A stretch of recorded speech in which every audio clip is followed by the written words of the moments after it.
तत्सवितुर्वरेण्यं भर्गो देवस्य धीमहि धियो यो नः प्रचोदयात्। ओम त्र्यंबकं यजामहे सुगंधिं पुष्टिवर्धनम् उर्वारुकमिव बन्धनात् मृत्योर्मुक्षीयमामृतात्। ओम शांति शांति शांति। स्वस्थ। धीरे से अपने हाथों को अच्छे से घर्षण कीजिएगा। पूरी ब्रह्मांडीय ऊर्जा को अपने भीतर समाहित करने की।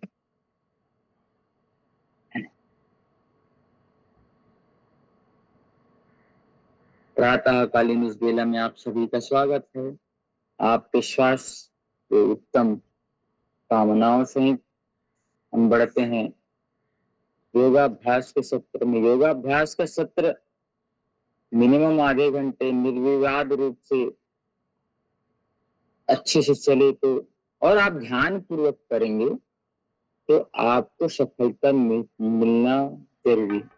देखिए कभी भी, आज पोस्चर की बात करता हूँ, आसन स्थिर सुखम आसन, स्थिरता पूर्वक बैठना आसन है। तो कभी भी हम ऐसे कमर झुका करके ना बैठे, ऐसे बैठने की ऐसे बैठ जाते हैं कमर झुका के, तो नहीं बैठना। क्योंकि कमर जब झुकाते हैं ऐसे करके बैठते हैं तो फेफड़ा सिकुड़ जाता है। फेफड़ा सिकुड़ता है तो पूरा ऑक्सीजन नहीं पहुंचता। पूरा ऑक्सीजन नहीं पहुंचेगा तो आपकी सांस प्रश्वास की गति धीरे धीरे कम होती जाएगी।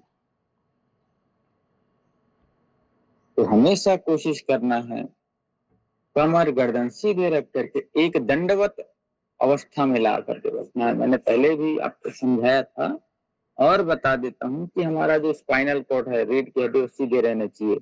तब ज्ञान का फ्लो, ज्ञान की तंतु ऊपर मस्तिष्क रंध्र तक जाएगा। उसके लिए सीधा बैठना जरूरी है। तब सही तुरंत तुरंत जाएगा और सही आप निर्णय ले पाएंगे। आपके भूलने की बीमारी, सारी समस्याएं ठीक होगी। अगर आप पाइप को टेढ़ा मेढ़ा कर देंगे तो जाएगा तो, लेकिन रुक आधा आइडिया आएगा, आधा नहीं आएगा। इसीलिए कमर सीधा करने के सबसे पहले बोला जाता है कमर सीधा करके बैठिए। आप खुद ऐसे महसूस करेंगे कमर सीधे करके बैठे हैं, अकड़ना नहीं है, कमर सीधे करके पूरा स्पाइनल कोड सीधे ऐसे मस्त ऐसे सीधे लगे अपने आप को। धीरे धीरे अभ्यास बनाना, कुछ दिन बाद फिर नीचे हो जाएगा, कुछ देर बाद फिर शुरू करना। अरे नहीं, सीधा बैठना है। गलत तरीका ठीक नहीं, क्योंकि योग में गलत करने के 1000 तरीके, सही करने की केवल और केवल एक तरीके। किसी भी आसन को सही करने का एक तरीका होता है। खड़े हुए तो सीखना है, नीचे गए तो श्वास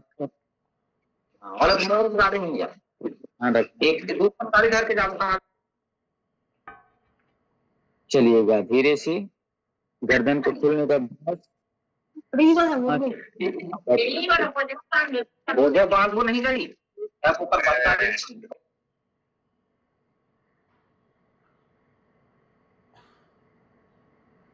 सब जगह सजगता जरूरी है। सजगता हम क्या कर रहे हैं, कैसे कर रहे हैं, यह देखना। आराम आराम से गर्दन घुमा लीजिएगा। गर्दन आपको पिछली बार मैंने रेखा गति चाल बताया था जो बीपी को नियंत्रित करता है। याद होगा कि नहीं होगा पता नहीं, एक बार और बता देता हूँ। टिप से टिप पॉइंट ऐसे पैरों को ऐसे मिलाते हुए करना। चलिए फिर से कंधे खोल लीजिएगा, पैर थोड़ा खोलना जरूरी है। ऐसे हाथ, लगातार योगाभ्यासी हैं तो 1-2 दिन आप हाथ पैर नहीं खोलेंगे तो भी आपके रूटीन में आ जाता है कि हाँ मन तैयार हो जाता है।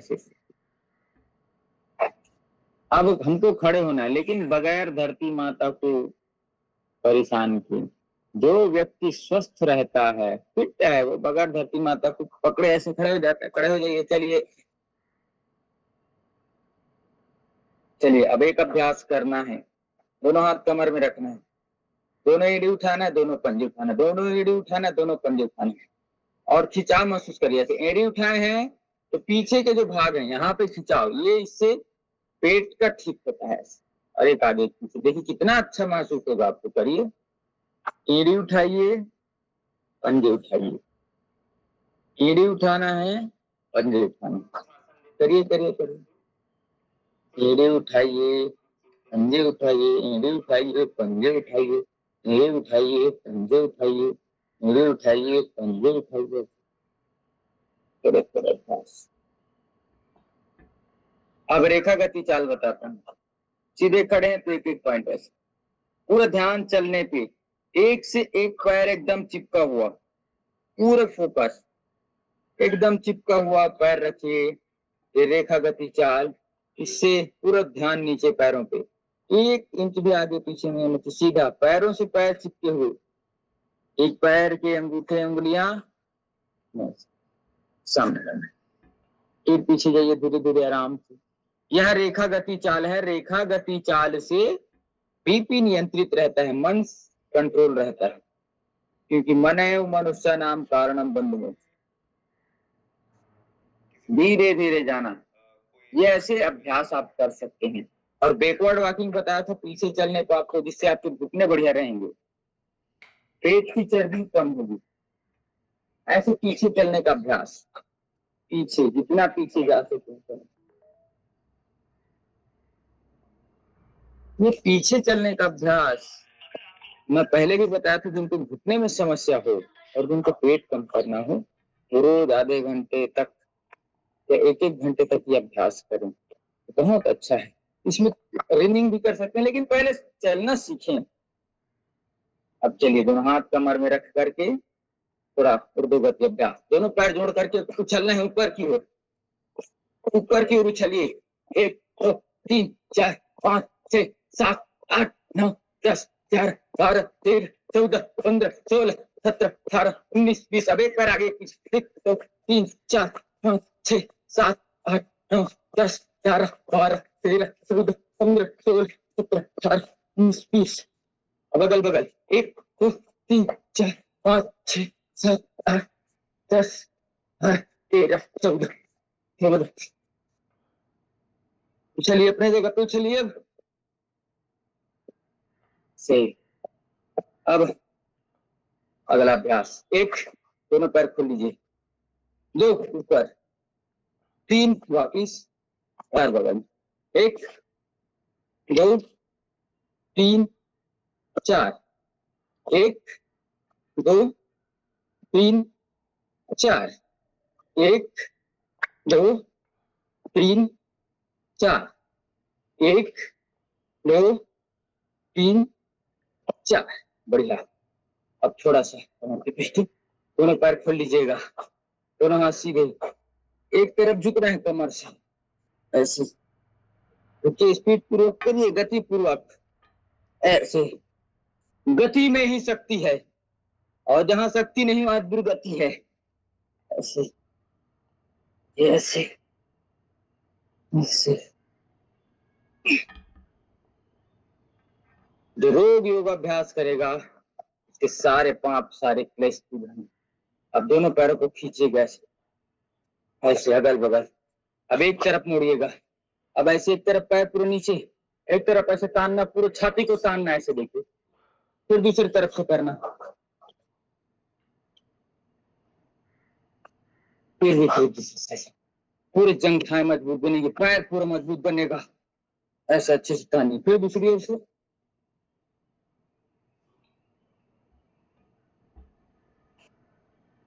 करिए और 1-2 बार करिए, आगे पीछे पूरा स्ट्रेच आएगा पैरों पे, खिंचाव, तो खिंचाव तनाव देंगे, पैर बढ़िया रहेगा।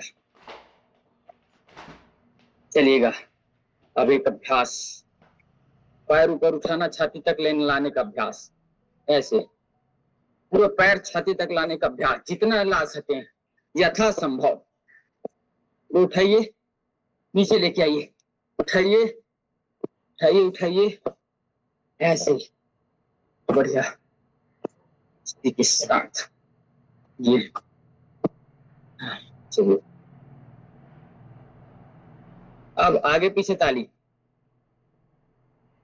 आगे और पीछे दोनों तरफ ताली का अभ्यास करेंगे।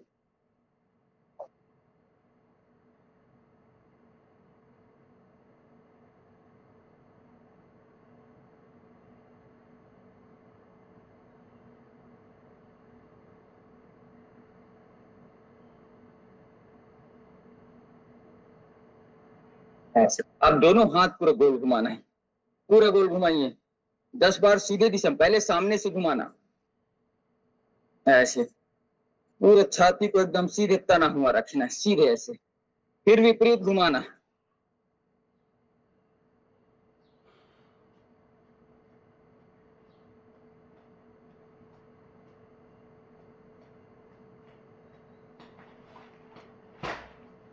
बिल्कुल। अब थोड़ा सा दंड बैठक का अभ्यास, लेफ्ट से राइट कान को, राइट से लेफ्ट कान को पकड़ करके धीरे से बैठना, फिर इसको अमेरिका में पावर योगा कहते हैं। ऐसे उठिए, श्वास छोड़ते हुए नीचे जाना है, श्वास भरते हुए ऊपर, श्वास छोड़ते हुए नीचे जाइएगा, श्वास भरते हुए ऊपर, श्वास छोड़ते हुए नीचे जाइएगा, श्वास भरते हुए ऊपर, श्वास छोड़ते हुए नीचे जाइएगा, श्वास छोड़ते हुए ऊपर।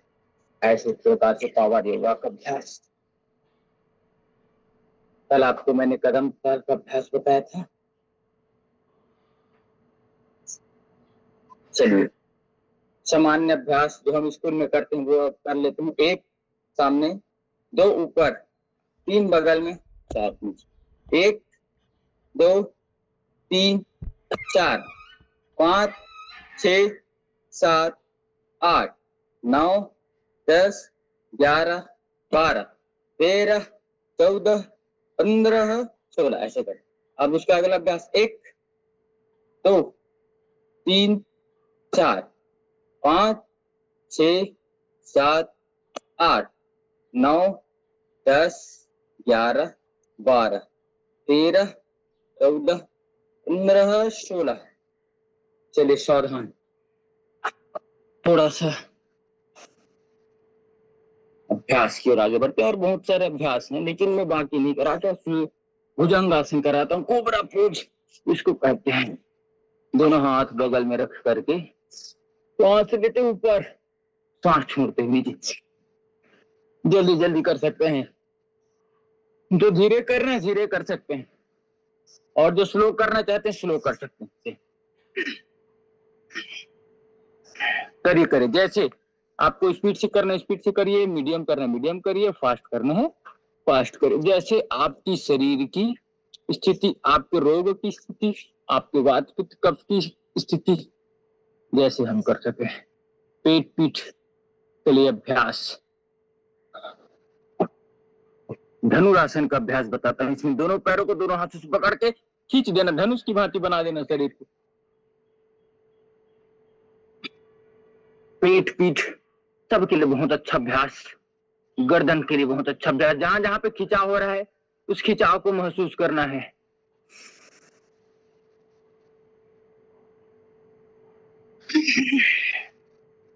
ऐसे चलिए, थोड़ा सा विश्राम करते हैं मकर आसन में। कमर के दर्द के लिए भुजंगासन भी स्लो स्लो करेंगे तो कमर दर्द ठीक होता है। और ऐसे ऐसे इस प्रकार से एक पैर से ये कमर को ठीक करेगा, कमर को रिलैक्स देगा। आपके नितंब में हिप एरिया में पैर पड़ना चाहिए, ऐसे ऐसे इस प्रकार से। ऐसे थोड़ा लाके रोकने का अभ्यास है, 1 2, थोड़ा रुकना भी, ऐसे टच करके ऐसे रोकिए। अब खिंचाव करिए, महसूस करिए, खिंचाव महसूस करिए, रोकिए ऐसे। अगर कमर में खिंचाव हो रहा है तो वहां के दर्द को ठीक करेगा, वहां पे कुछ हल्का फुल्का डिसबैलेंस हुआ होगा उसको ठीक करेगा। ऐसे ये अभ्यास भुजंगासन की आपको बताया था। थोड़ा सा इसमें विश्राम करते हैं। दायां हाथ के ऊपर बायां हाथ रख करके एक तरफ गाल रख करके थोड़ा सा सांसों की गति को सामान्य करना, बहुत जरूरी, सांसों की गति को सामान्य करना। अगले अभ्यास के लिए शरीर की गति को सामान्य अवस्था में रखना, पूरा पूरा विश्राम करिए, कोई जल्दबाजी नहीं, हृदय की गति को सामान्य करिए, नस नाड़ियों को शिथिलता प्रदान करना, रिलैक्सेशन प्रदान करना।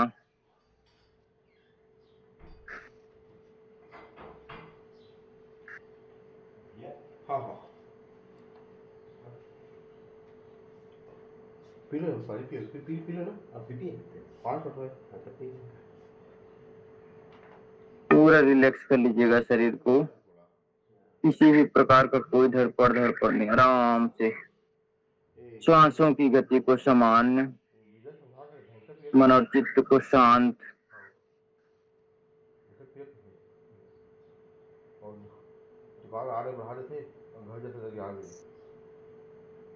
पूरा शांत रखिएगा अपने मन को, अपने चित्त को, सावधान चलिएगा। अगला अभ्यास की ओर हम आगे बढ़ते हैं। धीरे से वापिस सीधे ऐसे बढ़ जाइएगा। प्राणायाम परमम तपः, भस्त्रिका प्राणायाम आपको पूरे ऊर्जा से भरपूर कर देता है। साइनस, कफ, नजला, जुकाम सब ठीक होगा। फेफड़े की क्रियाशीलता बढ़ाएगी। हमेशा कमर गर्दन सीधे रखने के और बैठने का अभ्यास हम करेंगे। चलिएगा, सामान्य अभ्यास है, लेना छोड़ना, और ये वाला करना है कमर गर्दन पूरा सीधे, पूरा हाथ सीधे, यहाँ पे लाइएगा, ऊपर छोड़ेगा। 21 बार से कम नहीं करना। और दोनों को गिना, 1 ऊपर, 2 1, ये ऐसे नीचे लाए और ऊपर छोड़े तब 1 होगा, नहीं तो ऊपर नीचे दोनों 1-2 गिन देंगे तो गड़बड़ है, वो आधा हो जाएगा। हम ऊर्जा खींच रहे हैं, गंदगी बाहर करें, ऊर्जा खींच रहे हैं, गंदगी बाहर करें, शब्द है।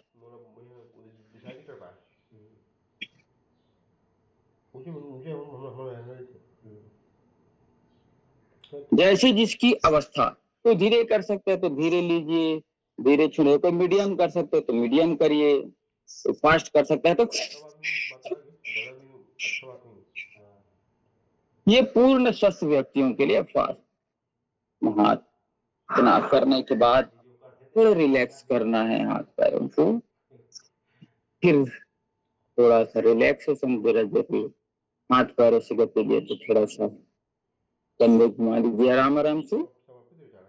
प्राणायाम बहुत ही महत्वपूर्ण है। व्यक्ति के मन को जो है ना, मन बहुत चंचल है, तो मन को एकाग्र करने का, क्योंकि योग क्या है, योगश्चित्त वृत्ति निरोधः।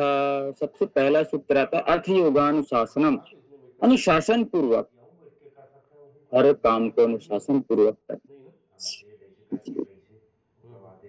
अनुशासन, सीधे बैठना मतलब सीधे बैठना, टेढ़ा बैठना नहीं है।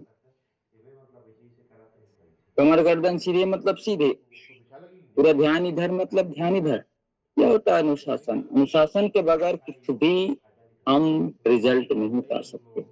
धीरे से आराम से बैठ करके कपालभाति प्राणायाम का अभ्यास करेंगे। धीरे धीरे एक सांस, सेकंड, पेट अंदर, पूरे ध्यान पूर्वक आंख बंद करके करेंगे तो आपको अंतर की यात्रा, पेट के सारे रोग दूर होंगे। मुख प्रसन्नता पूर्वक रखेंगे, चेहरे पे एक स्माइल रहना चाहिए, भाव एकदम गंभीर टाइप में अच्छे से, इससे अच्छे हार्मोन सिक्रेट होते हैं।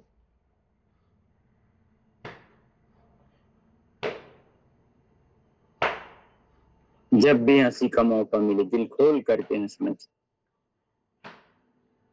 समय के साथ सिंहासन और हास्यासन के साथ हमारा समापन होता है, लेकिन समय के साथ हम बहुत सारी चीजों को काट काट करके आपको परोसते हैं।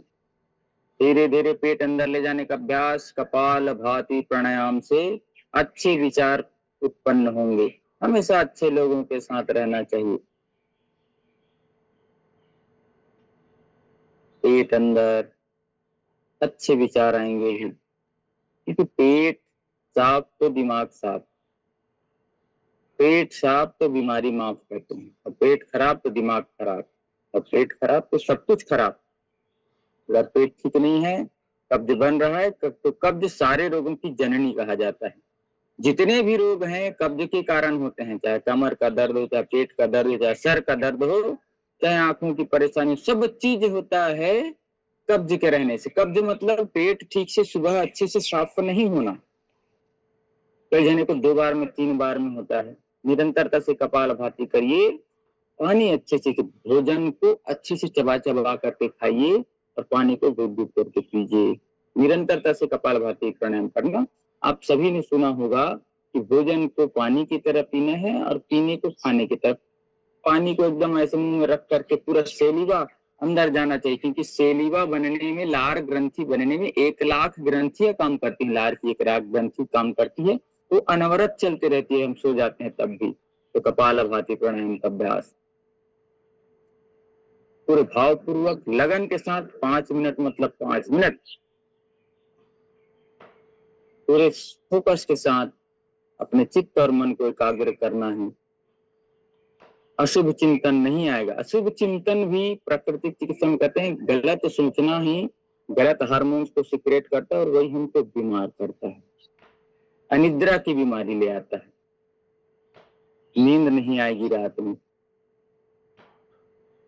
आराम से फिर जगते रहेंगे मोबाइल आदि। सबसे पहले तो मैंने पहले भी निवेदन किया है, सोने के 1 घंटे पूर्व मोबाइल को पूरा त्याग दीजिए।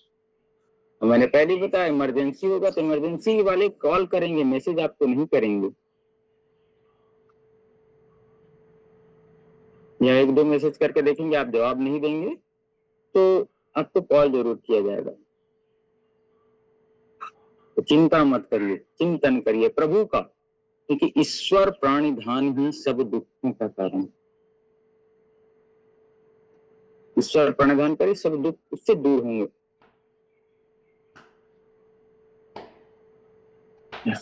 निरंतरता से कपालभाति प्राणायाम करेंगे, आपके मुखमंडल पे, चेहरे पे एक तेज, एक आभा मंडल का निर्माण होगा।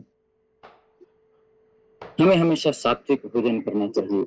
रात्रि भोजन के 2 घंटे बाद ही सोना चाहिए, नहीं तो गैस आदि, पित्त बढ़ने की समस्या, कब्ज होने की समस्या, एसिडिटी होने की समस्या, पेट संबंधी जितने रोग हैं, ये तो भोजन ठीक से नहीं करना।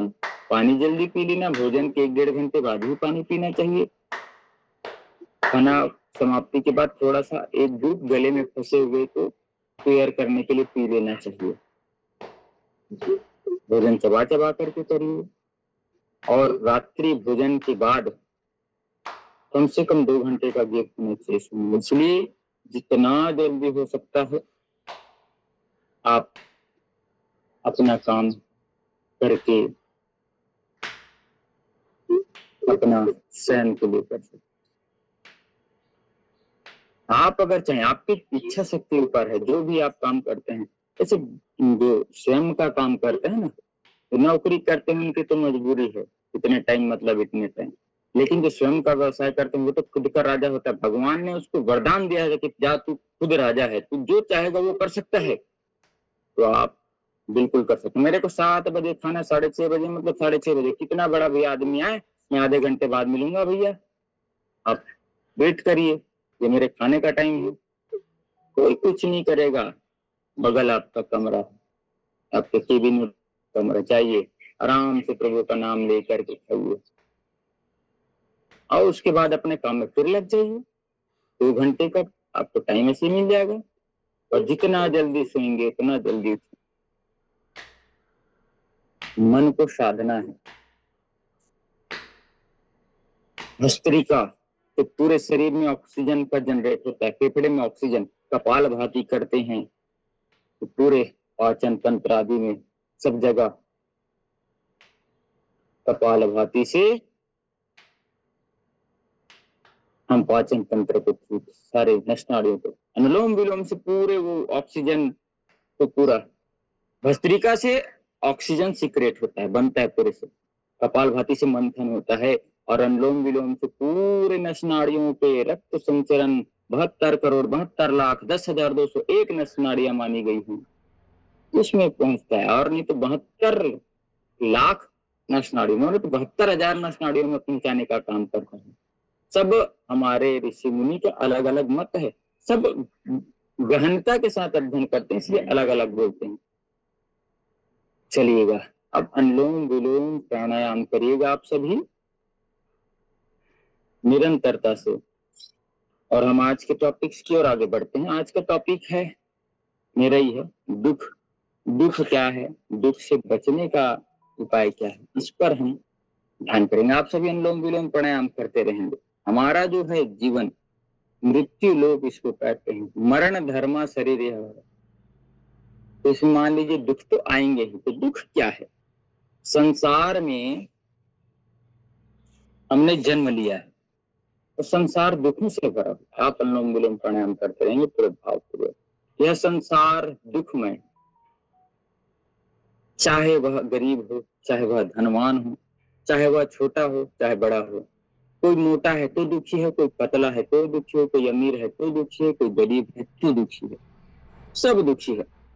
और एक बात और है, अभिनिवेश कहते हैं, मृत्यु का भय, यह भी दुख का कारण है। जो पूर्व जन्म को नहीं मानते तो मृत्यु से डरते क्यों? अगर हमने किसी चीज को नहीं किया है तो उसके बारे में अनुभव नहीं होगा। हम बार बार मर चुके हैं, हमारे चित्त और आत्मा, हम क्योंकि हम शरीर नहीं है, क्योंकि हम आत्मा है, तो आत्मा को मालूम है कि मृत्यु के समय दर्द कितना होता है। इसलिए व्यक्ति मृत्यु से डरता है। नहीं तो आप 10 दिन पहले मरे थे क्या? 10 साल पहले मरे थे क्या? जिससे आपको अनुभव होगा। हाथ से जले हैं तो मालूम है, अरे हाथ जलने से इतना जलन होता है, इतनी तकलीफ होती है। मृत्यु तो नहीं हुई है, लेकिन भय क्यों होता है मृत्यु से? कारण वही है दुख। हम जानते नहीं, मृत्यु हमारी हो चुकी है, इसलिए हम सनातन धर्म वाले पुनर्जन्म को मानते हैं। पूर्व जन्म में किए हमारे पाप को आज भोगना पड़ता है। आप कितने अच्छे भी कार्य कर रहे हैं, कितना अच्छा हर चीज कर रहे हैं, जप तप स्वाध्याय दान धर्म सब चीज कर रहे हैं, लेकिन आप दुख का कारण, दुख आपको भोगना पड़ रहा है। तो इसका मतलब आप ये समझिए कि आप के पूर्व जन्म के जो कर्माशय हैं वह आपको दुखी कर रहे हैं।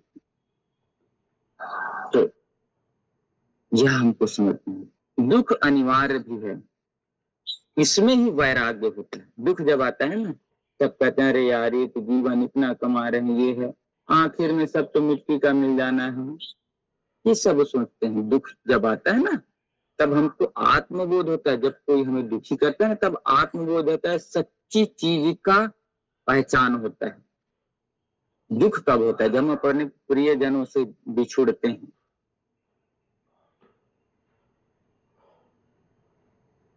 किसी के साथ अच्छे संबंध उससे दूर हो जाते हैं, तब हमको समझ आता है अरे उस चीज की समस्या।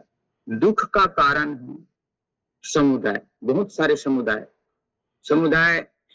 का आशय है यहाँ पे बहुत सारे लोगों को बीच में रखे। जितने भी फिलोसोफर हुए ना, जितने भी त्यागी तपस्वी हुए हैं, अधिकतर लोग सांसारिक दुख, आत्मिक दुख, वो संसार को, जैसे राजीव दीक्षित जी की बात करता हूँ, तो देश दुनिया में इतना घूमे, इतने दुख देखे, सबके दुख को दूर करने के लिए वो बेचारे खुद अंदर से दुखी हो गए, और उस सबको हमेशा स्वदेशी के लिए प्रेरित करते थे, और वो खुद दुखी हो गए। यार मैं इतना करता हूँ, इतना बोलता हूँ, पूरा जीवन खपा दिया, लेकिन लोग वैसे ही हैं।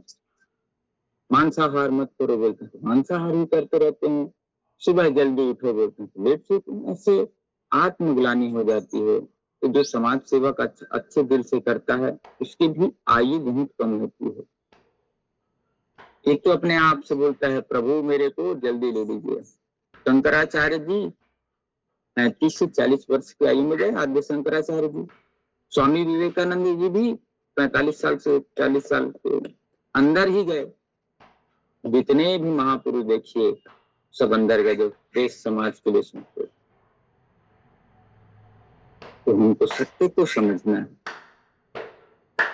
दुख का वास्तविक कारण तृष्णा है, मेरा है, यह मेरा घर है, यह मेरा गाड़ी है, यह मेरा बंगला। ऐसा जब हम सोचते हैं तब हमें दुख होता है, क्योंकि हम जिसको सोचते हैं ये मेरा गाड़ी है, मैंने थार ले लिया है, और थार ले लिया जाके कहीं ठुक गया, तब वही दुख होगा, अरे यार इतने मेहनत से मैंने लिया था, इतने पाई पाई जमा करके मैंने लिया था, लेकिन यह तो थार बेकार हो गया, फूट गया। कोई चाह रहा है कि मेरा बेटा होना चाहिए, बेटा होना चाहिए, उसको बेटी हो गया तब उसको दुख हो गया। अरे ये क्या बात हुई? अविद्या, अविद्या रहती है ना, सबसे बड़ा कारण है अविद्या का होना। अविद्या के लिए क्या है? अविद्या। आपको हटा दीजिए विद्या। किसी भी चीज को देखिए, कोई भी कारण आता है, कोई भी बीमारी आती है तो उसको उल्टा कर देना चाहिए। हमको सोचना चाहिए कि हमें कब्जे की बीमारी क्यों हुई है, सोचना है, अध्ययन करना है, उसका उल्टा कर दीजिए। क्यों? हाँ मैं तुरंत खा लेता था और तुरंत पानी पी लेता था, ये कारण है, तो उसको करिए, ठीक करिए। पानी भोजन की 1 घंटे बाद पानी से पीजिए, 1.5 घंटे बाद पानी पीजिए, भोजन को चबा चबा करके करिए, आपको कब दिन होगा। आप रात्रि भोजन के तुरंत बाद सोते हैं तो आपको बीमारी हो गई। आप कितना भी इधर सुबह उठ करके कपालभाति कर लीजिए, कितना भी उठ करके कुछ कर लीजिए, आप नियम का पालन नहीं कर रहे हैं। एक कड़ी उधर से पकड़ रहे हैं, एक कड़ी इधर से छोड़ रहे हैं। इंजन को जाने दीजिए, डब्बा इधर से बेचारा लुढ़क रहा है तो क्या होगा? इंजन बस आगे जा रहा है, अरे वाह मैं तो आगे बढ़ गया, तो भैया ढक्कन पीछे, आपका तो पूरा शरीर, पूरा चैन इधर पीछे है। तो ऐसे नहीं होता, सबको सब नियम। नियम मतलब आप अच्छे व्यक्ति हैं, आप ये सोचते मैं नियमों का पालन कर सकता हूँ। अरे ये चाय छोड़ना मेरे लिए तो चुटकी की बात है, अरे मांसाहार छोड़ना तो मेरे लिए चुटकी की बात है। मांसाहार क्या है? मांसाहार नहीं है, वो मुर्दाहार है। मांसाहार किसे कहते हैं? किसी जिंदा चीज को खाओ तब मांसाहार मानेंगे, वह मुर्दा आहार है। मांसाहार की जब बात आती है तो मर जाता है। हम कैसे करते हैं? कोई मरता है उसको तुरंत, अरे इसको चले ले जाए, कितना भी प्रिय व्यक्ति हो उसके सड़न से पहले हम उसको घर से विदा कर देते हैं। चाहे कितने भी संपत्तिवान हो, हमारे लिए सब कुछ बनाया हो, पूरा एम्पायर बनाया हो, लेकिन उसको समय में शमशान घाट ले जाकर के जला देते हैं और आकर के बढ़िया नहाते हैं, शुद्ध होते हैं, घर को पवित्र शुद्ध करते हैं, गंगा जलादि छिड़काव करते हैं, वातावरण को शुद्ध करते हैं, सुगंधी जला करके। और वहीं मुर्गा मटन कटा है, इसको ला करके वो मांस बन गया, वो मर गया, इसको ला करके खा रहे हैं और अपने पेट को कब्रिस्तान बना रहे हैं, शमशान घाट बना रहे हैं। और हम जा करके पूजा कर रहे हैं, ओम जय जगदीश हरे। तो जगदीश देखेगा ना लायक, तो दूसरे को तकलीफ दे करके अपने आप को पेट भरण कर रहा है, क्योंकि मानव का आहार नहीं है, मांसाहार एक पूरा वृहद विषय है, तो कभी और चर्चा करेंगे। तो यह हो नहीं सकता, आप अच्छे कर्म करेंगे तो अच्छे मिलेगा। सब में सोचना जरूरी है, और जो सोच नहीं सकता, इसलिए मैं बोलता हूँ प्राणायाम करिए। प्राणायाम से इतनी आत्मिक शक्ति आ जाएगी, जो आप चाहेंगे वह मिलेगा आपको, क्योंकि आपका माइंड सेट अच्छा हो जाएगा। जो त्याग करना चाहते हैं ना, सब चीज आपको मिलेगा। कमर गर्दन हमेशा सीधी होनी चाहिए। दुख तो अविद्या के कारण दुख होता है, तो विद्या ग्रहण करिए। गीता पूरे जीवन जीने की कला है, योग पूरा जीवन जीने की कला है। 195 सूत्र का जो पठन पाठन कर लिया वह व्यक्ति, और किसी को हम किसी चीज में अच्छाई सी चीज में लाते हैं ना, पूरे जन्म के कर्माशय उसको रोकते हैं,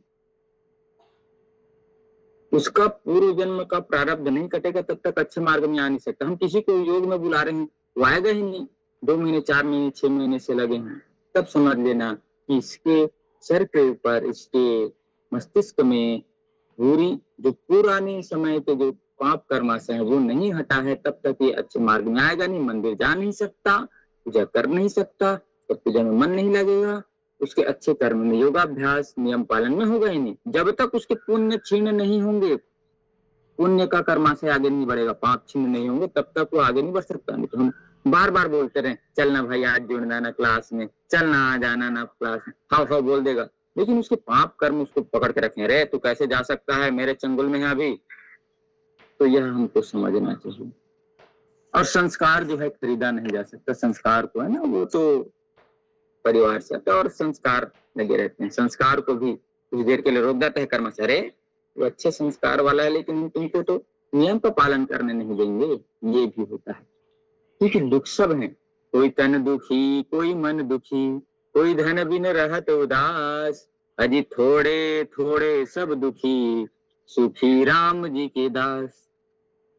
तो ऐसे भगवान के दास बन करके हमको अपना जीवन यापन करना है, तब देखिएगा जीवन अब सौंप दिया इस जीवन का सब भार तुम्हारे चरणों में है, जीत तुम्हारे चरणों में, नहीं हार तुम्हारे चरणों में। ऐसे भाव लेकर के भगवान को सौंप देते हैं ना, ईश्वर प्रणिधान इसको कहते हैं।